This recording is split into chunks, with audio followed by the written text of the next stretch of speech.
Parliament ya Uganda eddamu entuula zaayo olunaku olwaleero oluvannyuma lw'akabanga nga tetuula olw'ababaka ababadde mu bumyufu obw'ekibiina byabwe buli omu gy'ava. Mu lutuula lw'olwaleero bannampala ab'ebibiina bagenda kugabanya ababaka baabwe mu bukiiko bwa Parliament obw'enjawulo obubadde tebukola mirimu kubanga ekisanja kyabwe eky'omwaka ogumu kyali kyaggwako dda. Okusinziira ku kiwandiiko ekifulumiziddwa, obukiiko buno kuliko obulondoola ebyobulamu, obulondoola ebyokwerinda, obw'ebyobusuubuzi n'amakolero, ebyenjigiriza n'emizannyo, ekikula ky'abantu n'obulala ng'ekisanja kyabwo kya mwaka gumugumu.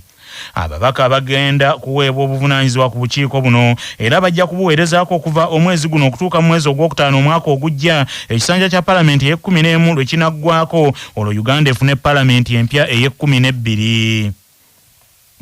Abatuuze mu muluka gw'Emabuye ebukulula mu district y'e Kalungu baguddemu ekikangabwa omusajja bwakubye mukyala wa Kakumbi ku mutwe kubigambibwa nti abadde yaganzaayo omusajja omulala, kyokka omusajja ono omutemu naye abatuuze bamulirisa emiggo egimuttiddewo ne bamuteekera n'omuliro. Omusasi waffe Nsubuga Muzaffalu y'abirina. Ekikangabwa kino kigudde ku kyalo Kasebuti mu muluka gw'Emabuye mu ggombolola y'Ebukulula. Omusajja Ssemukyala w'Embukambwe ategeerekeseko lya Simon Mukiga wa myaka nga 55 ate omukyala gwe basse ye Nakanwa Giresite wa myaka nga 38. Ono ng'omuwala wa nnyini ntebe w'ekyalo kino eky'e Kasebuti Kasifa Namyalo. Kigambibwa nti Simon ono abadde kyajjakomewo ku kyalo kino okuva e Villa Maria gye yagenda okukola ogw'obupakasi ebbanga eriyiseeko. Bwe yakomyewo kigambibwa nti yafunyemu endowooza ey'okwekengera muganzi wono okuba nti yamuteekako omusajja omulala. Era ku ssaawa zibadde zikunukiriza okuwera 3 ez'ekiro ekikeesezza olunaku olwaleero ono akomyewo eka ng'atamidde n'akakuba muganzi we ku mutwe n'amuttirawo. Kyokka oluvannyuma abatuuze b'e Kasebuti mu busungu obungi bakkakkanye ku Simon Mukiga naye ne bamulirika emigoba nti egimuttiddewo. Omulambo gwe oluvannyuma bagukumyeko omuliro ne gubengeya ng'omu ku batuuze mu kitundu kino ababaddewo bw'ategeeza. Nze Katongole Angelo Kyanda Emabuye akubye mukazi we enkumbi era bw'amaze okumutta n'ayingira mu nnyumba naye ne yeggalya mu nnyumba n'akuba nnyo enduulu. Abatuuse ab'emirira ne badduukirira ne basanga nga amaze okumutta era ne bakubya enduulu naye yennyini bamukutte ne bamukuba ne bamutta. Oluvannyuma poliisi ng'ekulembeddwamu OC ow'Emukoko Afande Mujenyi etuuse mu kitundu kino ne yeekebejja emirambo n'egijjawo. Era nnyini ntebe w'ekyalo kino eky'e Kasebuti Kasifa Namyalo nga ye nnyina w'omukyala gwe basse ono alina by'atubuulidde. Omwami ono abadde Mukiga nga yakwana omukazi kati avudde mu mwenge gy'abadde najja n'amukuba amusse. Abadde yakwana omusajja we omuzaalako omwana kati nalina n'omulala simanyi obutakanya obuvudde nange sibutegedde ne bwaba bafunamu obutakanya naye essaawa eno amusse. Ku lwa CBS rediyo y'obujjajja Nsubuga Muzaffalu e Kalungu mu Buddu. Ogambwe bugagga wano ku CBS FM. Dr. Yasini Sekidde Kintu annyonnyola ebireetera omuntu okwerumika. Mulimu endwadde z'emisuwa zetuyita cardiovascular diseases. Musuwa gusobola okubeera nga gulina obuzibu oluusi tegusobola kunaanuuka ng'ate bwe gucontractinga. Kiguviirako okwabika mu nnyindo omwo ate n'obeera ng'osobola okubeera ng'obleedinga. Mulimu okunywa sigala nakwo kuli muloko kuleetera omuntu okubeera ng'akala mu nnyindo omwo, kireetera obusubu butono bu capillaries okubeera nga waabika. Blood pressure yitiridde esobola okwabya obusubu obutono bu capillaries mu nnyindo omuntu n'abeera nga ableedinga. Ebigambo bya Kabaka era nga bya nsonga eby'enkizo. Tusaba abasomesa balimu okuwa abaana ebibonerezo singa boogera ennimi zaabwe.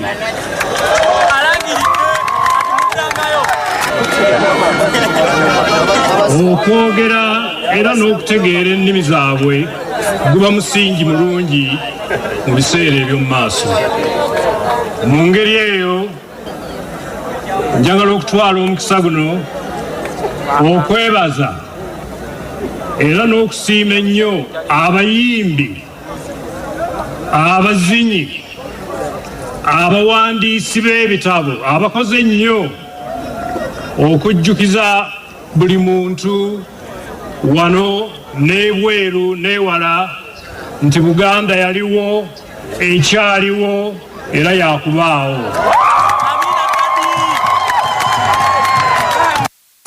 Amawulire g'ebyemizannyo mu mawulire gaffe agakya Basafama gakutuusibwako Sedika Real Estate abatunda n'okugula ettaka ku nguudo ez'enjawulo mu Uganda yonna. Basangibwa ku Galuleba Building ewa Kiso. Essimu noti 7 noti 2 339 377. Bali wamu ne Simba Pain Balm. Omutwe gwe gukuluma oba obulumi ku mubiri. Awakuluma simulawo Simba Pain Balm okakkanya obulumi. Musange mu matundiro g'eddagala gonna. Yakakasibwa National Drug Authority nga kwotadde amajani ga Lukoni Vanilla Tea gali mu akawowo n'eddekende lya vanilla atabuddwa makatangawuzi akadala siri ne ka rosemary okuwomesa chai wo. Amajani ga Lukoni Vanilla Tea gasuse mu kuwomesa chai wo amata so nga ate bw'okozesa amajani ga Lukoni Vanilla Tea ku chai omukalu obuwomi busukka maama. Oluvannyuma lw'omutendera ogusooka mu bibinja ogw'empaka z'amasaza ga Buganda ez'omupiira ogw'ebigere ez'omwaka guno 2025 okuggwa, ttiimu y'essaza Ssese eya Kyaggwe n'eya Buwekula ze zikulembedde ebibinja ebisatu ebiri mu mpaka zino. Buli ssaza lyakazannya emipiira 5 ng'abaana ba Kweba ab'Essese bakulembedde ekibinja Bulange n'obubonero 9, batabani ba Kimbugwe Buluuli bakubiri n'obubonero 8, abaana ba Kasujju ab'Ebusujju bakusatu n'obubonero 8, batabani ba Pookino ab'Ebuddu bali mu kyakuna nabo n'obubonero 8, olwo abaana ba Ssebwana ab'Ebusiro ne baba mu kyokutaano n'obubonero 5, nga naye batabani ba Kitunzi ab'Eggomba be bakobedde mu kibinja ekyo n'obubonero 2. Batabani ba Ssekibooba ab'Ekyaggwe bakulembedde ekibinja Muganzirwazza n'obubonero 11, batabani ba Mukwenda ab'Essingo bakubiri n'obubonero 7, abaana ba Muteesa ab'Emawogola bakusatu n'obubonero 5, batabani ba Kamuswaga ab'Ekkooki bali mu kyakuna n'obubonero 5, abaana ba Lumaama ab'Ekabula b'okutaano n'obubonero 4, olwo batabani ba Katambala ab'Ebutambala ne bakoobera n'obubonero 4. Ate batabani ba Luweekula ab'Ebuweekula bakulembedde ekibinja Masengere n'obubonero 10, abaana ba Kayima ab'Emawokota bali mu kyakubiri n'obubonero 8, batabani ba Mugerere ab'Ebugerere bali mu kyakusatu n'obubonero 7, abaana ba Kagga ab'Ekyaddondo be bali mu kyokuna n'obubonero 5, batabani ba Kangawo ab'Ebulemeezi bali mu kyakutaano n'obubonero 5, olwo abaana ba Mbuubi ab'Ebuvuma ne bakoobera n'obubonero 4. Omutendero gw'okuddingana mu bibinja gugenda kutandika nga 9 omwezi ogujja ogw'omunaana. Mu katundu kuno kwe kwaffe n'ennono ezaffe eza wano. Omukyala Nannono naye yali mukyala wa Kabaka Nakibingo Omulwanyammuli nga bali mu kibuga kyabwe Ebbumbu mu Kyaddondo nga Nannono yeddirango muzzukulu wa jjajja Katotto Keya Muleme Muteesaasire Buteesaasira Butambala. Ekitiibwa kya Nannono kyava ku ngeri gye yayambamu bba Kabaka Nakibinge bwe yalinga alwana n'abalabe nga Nannono yalaba bba ne basajja be amafumu gabaweddeko, kwe kusongola emmulinga abawanga kino nno kye kyatuumya Nakibingo Omulwanyammuli. nga tugenda mugebweru sooka ojjukire bino. Olwaleero ennaku z'omwezi ziri 29 omwezi ogw'omusanvu ogwakasambula omwaka ogw'2025. Bwe lwali bwe luti mu 1985 gy'emyaka 40 egyakayita, Generaali Tito Okello Lutwa yafuuka omukulembeze wa Uganda oluvannyuma lw'amagye ga Uganda nga gakulemberwa mu Brigadier Olala Okello okuvuunika gavumenti eya President Apollo Milton Obote Opeto. Brigadier Olala Okello bwe yaduumira amagye okusinga agaalimu abakyoli ne gawamba gavumenti n'afuuka president ow'ekiseera era nnyini ntebe ow'akakiiko ak'amagye era wakati mu mbeera eno Paalamenti ya Uganda yasattululwa obuyinza bwayo ne butwalibwa akakiiko ak'ekinnamagye akassibwawo. Generaali Tito Okello Lutwa bw'amala okusikira Brigadier Olala Okello ng'omufuzi wa Uganda n'asummusa Olala Okello mu magye n'amulinnyisa eddaala n'amufuula Lieutenant Generaali era n'amulangirira ku kifo eky'omuduumizi w'amagye ga Uganda. amawulire okuva ebweru w'eggwanga gakutuusibwako Kajansi Progressive Secondary School eweza Kajansi mailo 7 ku Lwentebe essimu noti 7 noti 6 emu 6 emu emu emu 6 nga bali wamu ne M-Chad Industries abakukolera M-Chad Black Tea amajani kawoomera ne M-Chad Muchuzi Mix akanzaali akazito yenva bisange mu maduuka gonna essimu noti 75 noti 668 481. Gavumenti ya China etaddewo ensimbi ez'enjawulo ez'okuweebwanga bannansi abettanira okuzaala mu kaweefube waayo w'okulwanyisa okukendeera okw'abantu mu nsi eyo kwegamba nti kwa bulabe ddala nga kuzze mu ngeri ya kaafuma ng'ensawo ey'ekiwero bwegwa mu gatoonya kantu byonna bitoberamu.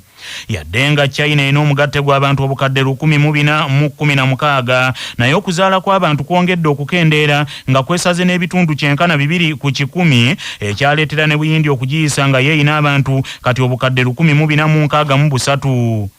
China erabye biri bityo neteekawo ensimbi yuani 13,000 z'eddola nga 5 ziweebwe bazadde ba buli mwana asusse emyaka 3 zibayambeko mu kulabirira buli mwana okubeewaza ebya kakowekoowe kanda katemereza newe kataalye.